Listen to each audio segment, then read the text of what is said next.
जय श्री राम कृष्ण वंदे जगत गुरु भजन भागीरथी जावरी परवाह में आप सर्व आत्मीय बंधुओं का हार्दिक स्वागत है, अभिनंदन। सदा की भांति आज की नित्य सत्संग का प्रसंग है। बाबा रामदेव जी के परम भक्त जैसल तोरल।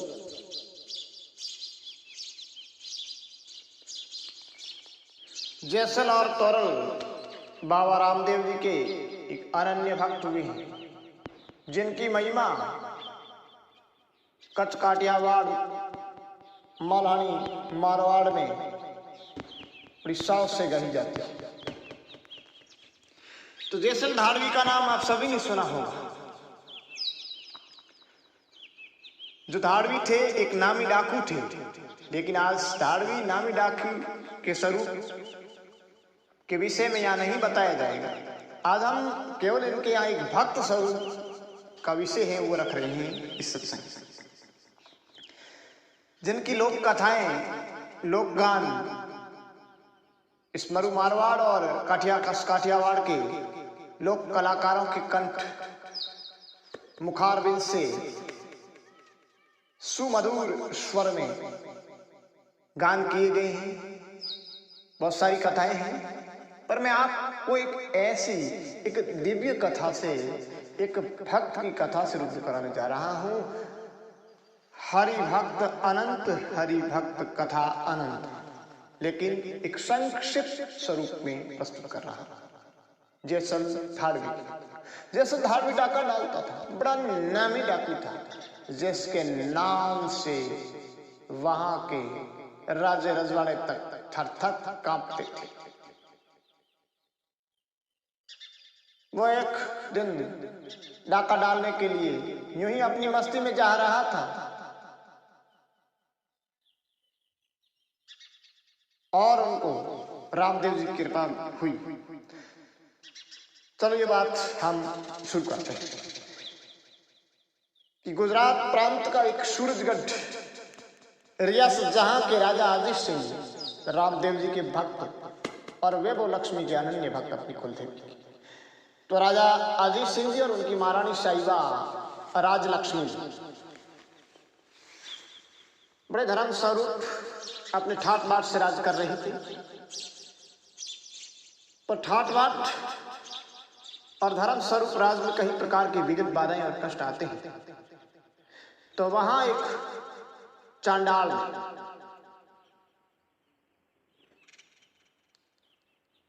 वहां की जो वैभव लक्ष्मी देवी थी उसका हरण कर लिया और अपने पहाड़ों की गुफा में जाकर के बंदी कर। अब राज्य पे संकट आ गया, क्योंकि राजे महाराजे शक्ति के समुपासक रहे हैं और शक्ति अर्जन की उन्होंने समय समय पर जो पराक्रम में, शौर्य में, वीरता में बड़ी सहायक रही। तो जब कुलदेवी की शस्त्र साया राज से उठ गई तो राज गड़बड़ होने लगा और अपने इष्ट देव रामदेव की पुकार करी। तो रामदेव जी ने कहा कि अपनी वैभव लक्ष्मी को, या नहीं, जब वैभव लक्ष्मी लौटेगी तब राज सुचारू रूप से पुनः संचालित होगा। तो उन्होंने कहा वो कैसे लौटेगी कि आपके यहाँ एक तोरल कन्या आएगी शक्ति स्वरूपा, और वही वैभव लक्ष्मी को चंडाल से मुक्त करा करके लाएगी, आपका राज्य फलित।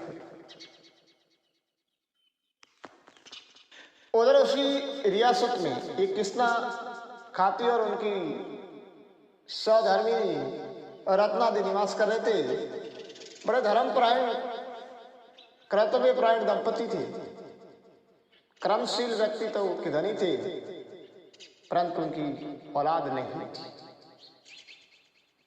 जब किसी गांव की महिलाओं ने पणगट पर उनको ताना दिया गया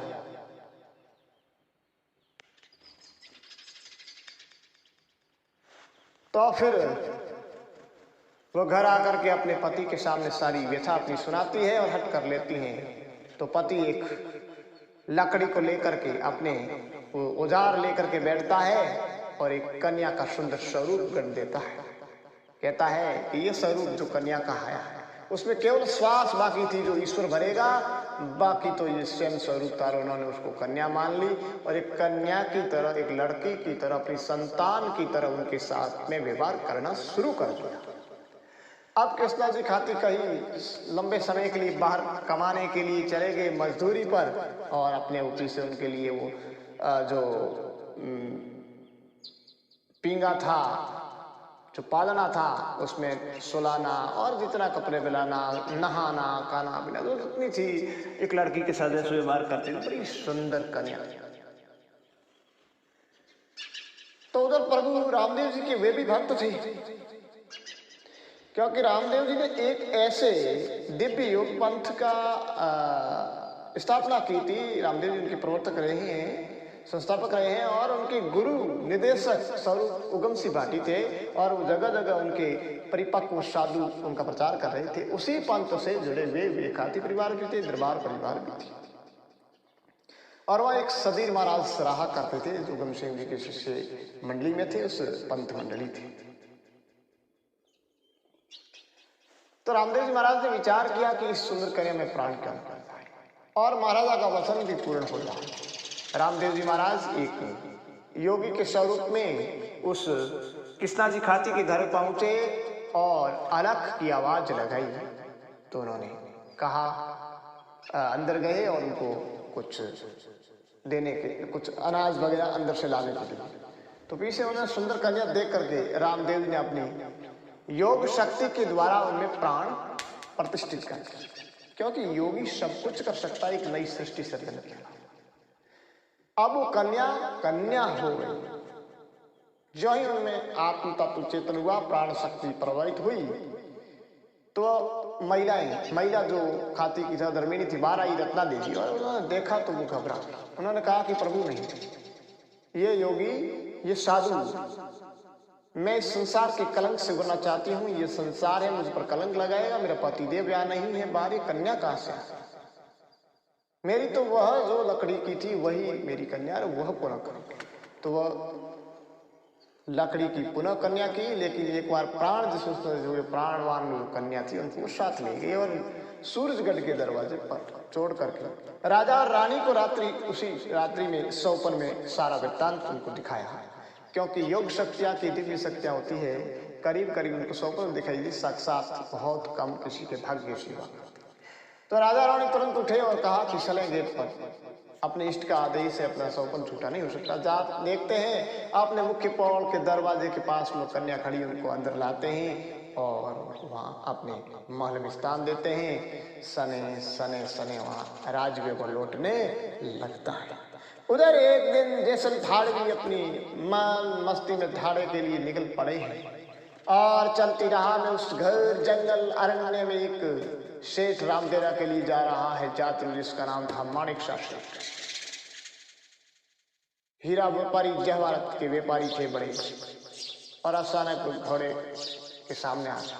अब सेठ घबरा गए और मुझे बचाओ, मुझे बचाओ, हे प्रभु। उस धाड़वी के सामने धाड़वी ने अपनी तलवार तानी, तो उन्होंने सारा माल था वो अपने पास में उनको समर्पित करने के लिए कहा, ये ले लो। जैसे धाड़वी कहता है कि मैं धाड़ा करता हूँ, मैं डाकू हूँ नामी, मैं क्षत्रिय हूँ, मांग करके नहीं लेता हूँ, मैं भिखारी नहीं हूँ, मैं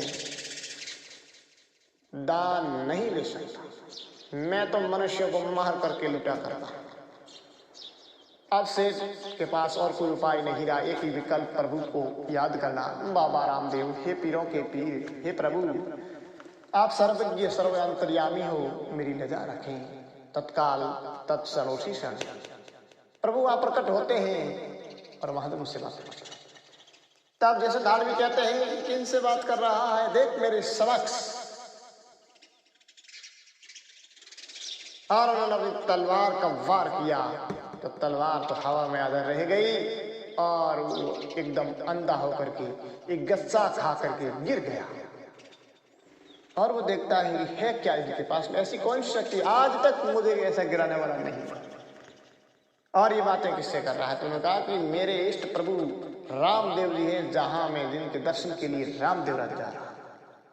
हरि भक्त में इतनी शक्ति है तो उसके परमात्मा उस प्रभु में कितनी शक्ति है। तो मुझे दर्शन क्यों नहीं हो रहा है, तेरे को क्यों नहीं हो रहा है? तो वो रामदेव जी से कहता है कि इनको भी दर्शन दीजिए। रामदेव जी कहते हैं नहीं, मैं पापी दुराचारी दुष्टि व्यसनी को दर्शन नहीं देता हूँ। तो वो फिर कहता है, फिर वो अपने पापों पर पश्चाताप करता है, विलाप करता है, रोने लगता है। तब एक आवाज के माध्यम से उनको कहता है कि जैसे धाड़वी तेरा उदार मेरी भक्ति तोला दे करेगी, इसलिए तुम तोला दे प्राप्त करो और अपना धर्म। बस क्या बात। उस समय उन्होंने एक प्रण ले लिया था कि मैं अब धाड़ा नहीं करूंगा और तोला दे को ही प्राप्त करूंगा। जैसे तैसे प्राणों की आहुति दे करके निकल पड़ता है घोड़े सवार होकर के और सीधा चला जाता है वहां सूरजगढ़ किला। तो वहां उनको पता लगता है कि तोरलदे को वही राजा की एक शर्त है कि तोरलदे की शादी उसी के साथ होगी, उनको दी जाएगी जो वैभव लक्ष्मी को तलवार लेकर अपने पुराने रूप में आता है, धाड़वी के रूप में, और जंगल पहाड़ों में चला जाता जहाँ चंडाल अपना यज्ञ कर रहा था। वहां से चंडाल से युद्ध करके उनको पराजित कर उस वैभव लक्ष्मी की मूर्ति को राजमहल में लाता है और राजा बड़े खुश होते हैं और राजा को प्रस्ताव भी देते हैं। लेकिन राजा एक सामान्य व्यक्ति के साथ अपनी राजकुमारी की शादी करने के लिए मना कर देते हैं। बस क्या था, जैसल पुनः चला जाता है। वापिस एक दिन आता है वहाँ किसी से चर्चा करके कि यहाँ अब आज सत्संग होगी, साधु मंडली आएगी, सदीर महाराज भी आएंगे और तोरा देवी वहाँ उपस्थित होगी, तब तुम लेकर के चले जाए। तब वहाँ जाता है और वह घोड़ों के घास में वो चिप जाता है। लेकिन वहाँ जब कील लगाई जाती है घोड़ों के जूता, तो वह उसकी हथेली में लग जाती है, लेकिन सूत तक नहीं करता है। उस भाला लगने के बाद भी वहीं बैठा रहता है जैसे धाड़वी रात भर। अब वो सत्संग होती है रात्रि को 10 बजे की 11 बजे के बाद ही हुआ करती थी यह पंथ की सत्संग। और फिर जब प्रसाद वितरण किया जाता है तब एक व्यक्ति का प्रसाद बढ़ जाता है। बड़ी दिव्य शक्ति हुआ करती थी उसमें, जितने व्यक्ति थे उतना वो प्रसाद, न ज्यादा न कम। तब वो महाराज कहते हैं, दिव्य पंथ उस बाबा रामदेव के परम उपासक महाराज से ही फरमाते हैं कि यहाँ कोई एक और भक्त है। तो वह ढूंढते हैं, भाला लगाते हैं घास में इधर उधर, लेकिन सूतक नहीं करते हैं, उनके कई भाले भी लगते हैं। आखिर में इधर उधर से पता करने के बाद कहता है यहाँ है, उसका हाथ घोड़ों को अलग दूर हटाते हैं और वहां से उनको निकालते हैं और उनको प्रसाद दे के, कौन मैं के जैसे धाड़वी कैसे आया? मैं तोरल को लेने के लिए आया हूँ। तो उनको तोरल घोड़ी मतलब वो तोरल ला करके सुपर्द कर देते हैं और कहते हैं कि वो तोरल तो एक घोड़ी भी है और उसको घोड़ी भी सुपर्द कर दी जाती है। ऐसा कहा जाता है कि उन्होंने, डाकू ने ऐसा ही सोचा होगा कि मन में कि कन्या का नहीं सोचा, उन्होंने ऐसी सोचा तोरल घोड़ी है। तो घोड़ी और कन्या दोनों उसको दे दी जाते हैं और कन्या भी कहती है कि मैं भी इस भक्त के साथ ही रहूंगा और वहां से विदा लेकर के क्या हो जाते हैं। रास्ते में एक जो गायों देखते हैं, सफेद गाय, और उसके मन में पुनः वो संस्कार जागृत हो जाते हैं। क्यों डाकू के संस्कार वैसे ही छूटने वाले नहीं थे। उनके गायें घेर लेते हैं और गायें घेरते हैं, तब पीछे से दरबारों की बाढ़ चढ़ती है और वो बाहर वो युद्ध से करने वाली सेना आ जाती है। तब कहता अब क्या करेंगे? तो तोरल कहती है मैंने कहा था नहीं ऐसा काम मत करिए आप, अब तो बसाओ तोरल। तो तोरल ने कहा अब तो बसा दूंगा, मत करा। तोरल ने अपनी दिव्य शक्ति के द्वारा उस सफेद गाय थी उसका कलर परिवर्तित कर दिया, कोई श्याम वर्णी, कोई गौर वर्णी, तो कोई चतरंगी गाय हो गई। वो देख करके वापिस चले गए, हमारी गाय नहीं है। फिर तोरल कहती है कि जैसल राजा आप ऐसे करो कि ये जो गाय हैं इसको छोड़ दो और ये अपने अपने घर चली जाएगी। और वो वापिस सफेद वर्ण की हो गई। और फिर रानी जैसल राजा और रानी तोरल दे आगे बढ़ते हैं। एक नदी आती है, नदी में रानी तोरल तो नदी के ऊपर सती तोरल ऊपर चलती है और वो धाड़वी जो जैसल था जो अभी राजा हो गया था राजकुमारी से शादी करके, और अब वो पानी के अंदर डूब रहा है। जब पूर्ण डूबने लगा, गले तक नासिका के आसपास पानी आने लगा, तो बड़ा जोर से घबराया। तब काहे तोरल रानी बचाओ, उबारो, बचाओ। तब उन्होंने कहा कि तुमने बहुत सारे पाप किए इसलिए तुम इतने डूब रहे हो और मैं पानी पर चल रही हूँ, ये पाप नहीं, निष्कलंक हूँ इसलिए तो ये पाप ही होगा, वो तो डूबेगा, निष्कलंक ही इस दुनिया से पार हो पाएगा। तो उन्होंने सारे पाप उगले, मैं बहुत पापी हूँ, मैंने बहुत सारे पाप किए, मैंने मेरे भांजे तक को खत्म किया है, मैंने चुगा चुगते हुए मयूरों को मारा है, क्या लेना है, इतना इतना मैंने पाप किया है जिसका बखान, सारा बखान करने के बाद उसको वहां से तार दिया।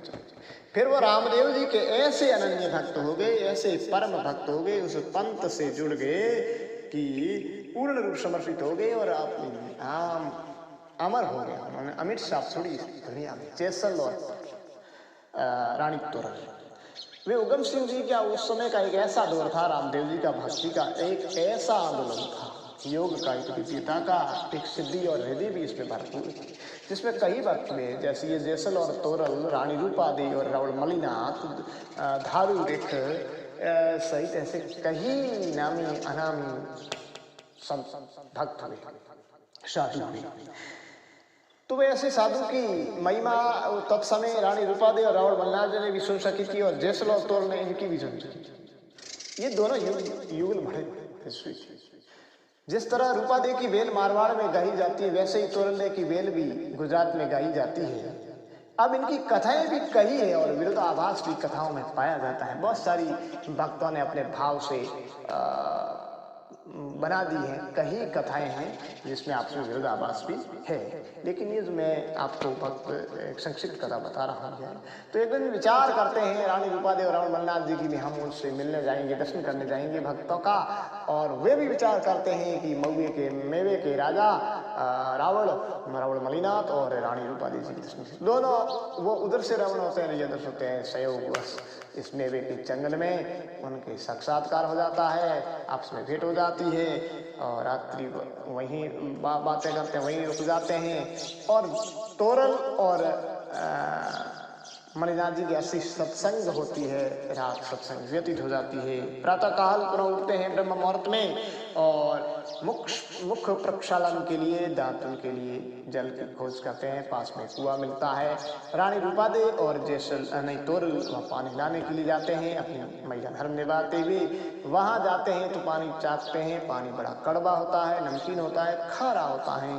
तब कहते हैं, तोरल कहती हैं, आप तो सती हो सारे संसार का, यानी समुद्र भी मीठा कर सकती हो, तो ये तो कुएं का।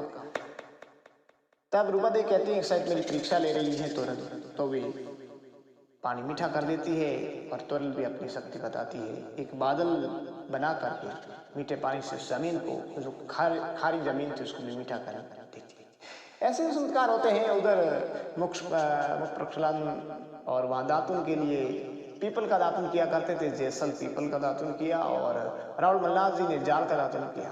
दोनों दातुन जमीन में गाड़े, पीपल और जाल वृक्ष लगे। कहते हैं कि वो कुआं और दोनों वृक्ष आज भी वहाँ साक्षात है, जो इन भक्तों की दिव्य कथा का जीवन साक्षात उदाहरण है। और फिर वो रामदेवरा का निकल जाते हैं, रामदेवरा दर्शन करके फिर वह पुनः गुजरात और फिर वो अंजार स्थान है और वहाँ से फिर आगे से आगे तीर्थ यात्राओं पर चले जाते हैं और पुनः तीर्थ यात्रा से जब आते हैं और रावण मलिनाथ जी और रूपादेवी जी एक महापर्व पर, चैत्री स्थावर और बीस यानी शनिवार और दूज के दिन महापर्व होता है उनके पंथ का।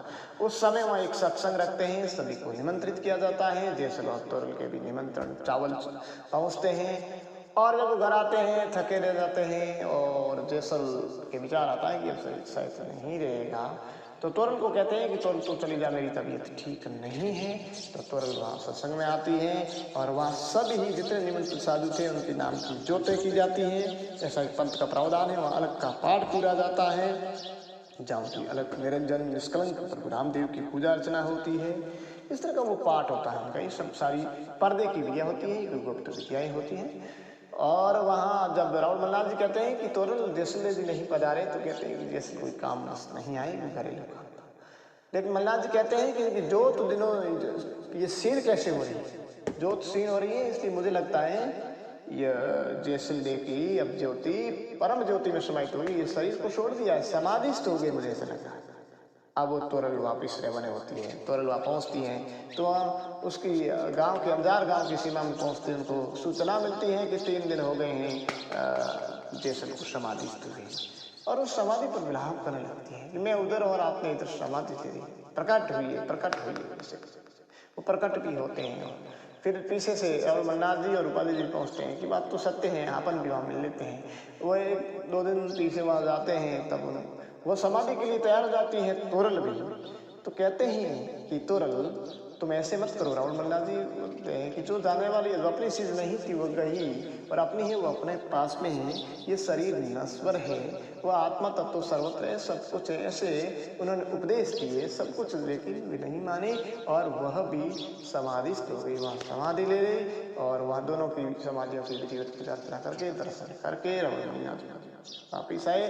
आज भी बाबा रामदेव जी का और दारू जी की मूर्ति और जैसल तोरल की अंजार में लगी हुई है, बड़ी दिव्य धाम है। ऐसी भक्तों की हरि कथाएं सुनने से हमें कई प्रकार के पापों का शमन भी होता है और हमारा एक आत्म जागृति, एक चेतना की जागृति आती है। ऐसे प्रभु रामदेव जी के ये परम भक्त भी हैं।